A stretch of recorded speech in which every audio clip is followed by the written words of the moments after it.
Good morning, YouTubers. So we had a very interesting evening, and even in the middle of the night too. So where are we at on our 48-hour group bill? Well, sad to say, this one will probably not be done in 48 hours because I'm going to make a decision right now to just take my time with the body. So let me explain kind of what transpired. We had done test spoons. Everything was looking really good, but in the evening hours, you know, around dinner time, the storm front that was coming in from the Dakotas, stuff like that was moving this way, brought a lot of humidity and a lot of heat very rapidly. So even with the sun out, we have not got any storms in the skies or anything. But right now, even this time of the morning, even we're sitting at 83 to 84% humidity outside with the sun out, and we are 41 in here to 42.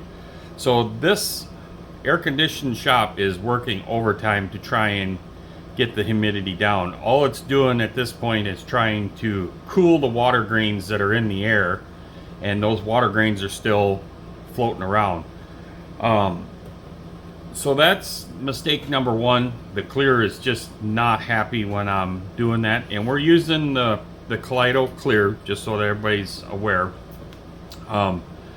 because of what we learned on the test spoon. So I'm just gonna tell you my findings, and by no means I don't want to hear anybody saying that, hey, you're bashing the product. I am not bashing the product. The product is a phenomenal product. This is one of those things. So I'm learning from this, and hopefully you can too. Maybe you guys have already done it. So the other thing, so when I shot the clear earlier in the day, it was fine. We were probably about, I'd say, 29% humidity in here out of both gauges. I have 2 meters in here, and I have one outside that is reading to one of them. And the clear laid down perfect on this test spoon.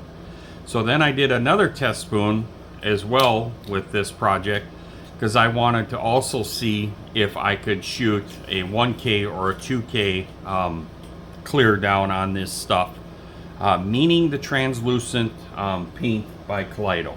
So this is the first time I've used the translucent.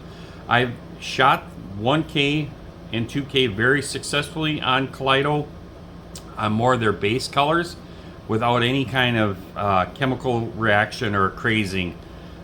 This translucent stuff, one of two things: it doesn't have the bond that, say, House of Colors or their base paint does, and so the other clears that are solvent based really start to get kind of crazy with it. Even though those clears are very friendly on everything, I've never had any issues on Createx. Or it could be the fact that we are using this product in this rush against time, and I needed to let that translucent coating get a good 24 hours before I attempted those types of clears. That very well could be. And the reason I say that is because I shot the hood last night with the Kido clear because of the test spoon, and the hood looks pretty good. It's got a little bit of orange peel in it, but I can sand that out and then put another layer of clear and buff that out. Not a problem. But when I got the layer of clear on that last night, then I thought, oh man, should I do the windows now and bare metal foil them? So I made an audible decision to, okay, stop. Let's put some bare metal foil around the trim. And when I did that, I basically, when you bare metal foil and you burnish in the trim and you burnish into the groove, you have some that touches the roof line and some that's still sticking up. So when I cut around and I went to pull the bare metal foil off of the roof, basically the little bit of it, it peeled the top layer off, meaning the translucent, not all of the blue, not down to the primer, just the candy coat or the translucent coating off of the blue. So that's where I'm coming up with this. The translucent either needs more time to cure properly to where it gets really hard and bonds, or it is a little bit more of a fragile paint versus their baseline stuff. I don't know. Like I said, we're in a strive for time type situation versus if we were to shot this with an automotive lacquer. If I used like a House of Color paint, it would have bonded and dried. There's still a risk even with that stuff that it could have lifted up when you're speeding up the process. I don't know. So basically last night I couldn't even sleep that well because I was still thinking deadline. And so I came out here, I woke up about 2 o'clock. I peeled all the bare metal foil off of it, and we went and shot another coat of clear, another coat of the translucent blue on the roof. So we've got the paint job back in line, is what I'm gonna say. We've got it back in line. I let that dry up. The nice thing with the Kido stuff, it does dry very fast, so I gave that a good hour, and then I shot some of the Kido clear on it, and it's not bad. I gotta give myself credit, it blended in pretty good, and we're back to, say, a baseline level again. So at this point, what I really want to do is block sand this thing. I want to let this stuff really get a good 24 hours in it. I want to block sand this thing, wet sand it, and then put another couple layers of the Kido clear on it when the humidity goes down. The humidity is extremely high right now. Like, there's so much that the air conditioning is going to do. Like I said, all I'm doing at this point is cooling down the water grains that are in the air, and that's still going to land in my paint. So I'm just going to call an audible on this. This 48-hour group build will not get done in time because this car is really a good kit, and I'm very happy with what we've got here. I just want to make sure that I give the products the proper time and then address the issues that I'm having, and at least I have a nice quality piece that will be done. We're not going to deviate from the plan at all as far as today's show or the rest of the build. I still have a chassis to assemble, a motor to assemble, a transmission to deal with. So the chassis is looking phenomenal here. So we'll probably do some more detail painting. We'll start putting suspension on here. We have a bunch of detail painting to do yet on the interior. So this build is still, I want to try and have this build done before next weekend regardless.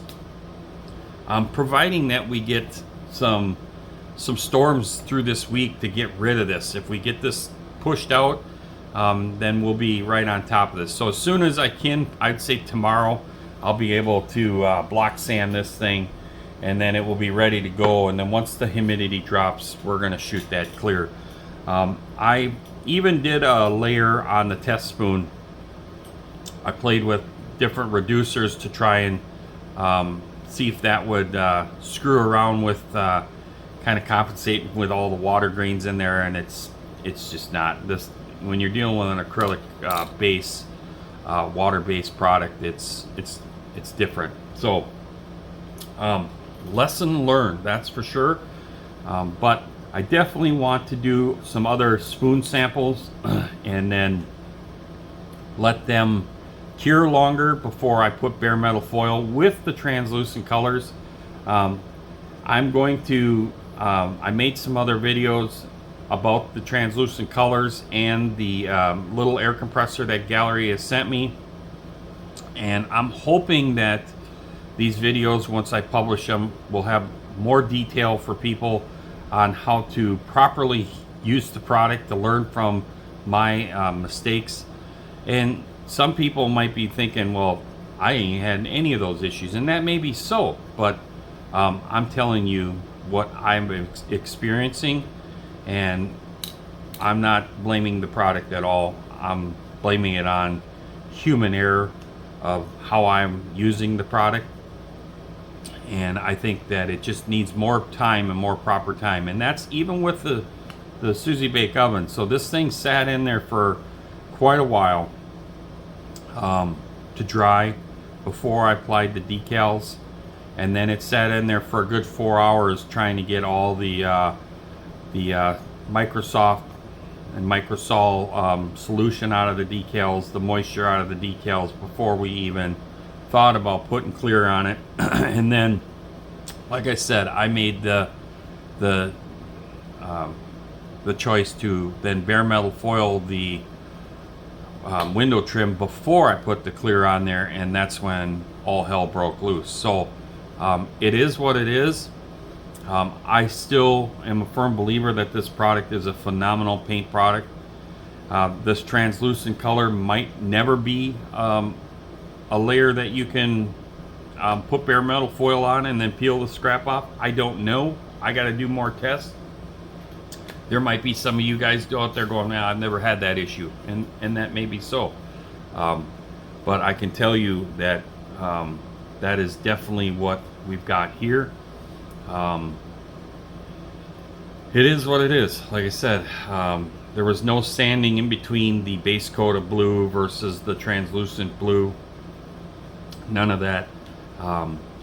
And there was no me touching the body before I laid those coats on there. So I put 3 good coats of the translucent color on there, and it really richened up the paint job, and it you know, it laid down nice. It was dry to the touch very fast, and I just I took it for granted that the roughly 10 hours of cure time in the oven at 113 degrees was enough, and my personal opinion is that it wasn't.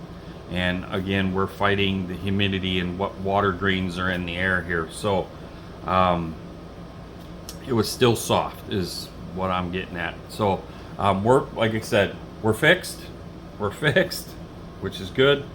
But I'm going to call an audible. We're going to let this stuff really dry up over some time, get nice and hard, and then we can color sand that thing, put another layer of clear on there, color sand that, maybe do a couple coats of clear, color sand it, and then buff that out. So like I said, it's such a beautiful color. It's a great model kit. This model kit definitely deserves a little patience. So I'm gonna display a little patience, and we're gonna let the body sit, and we've got plenty of stuff over here to do. You can see we've got plenty of parts here to put together on this build. So you just got to know when to call it. So I hope everybody else is having fun. I'm still having fun. I'm having fun. If you're learning every day, it's a good day, in my opinion. I'm definitely learning something, whether it's how I'm using it, the environment I'm using it in up here, whatever, but all is good. We are going to see this thing through. So we're going to call this video done, and we're going to move on to the next. So peace out, everybody.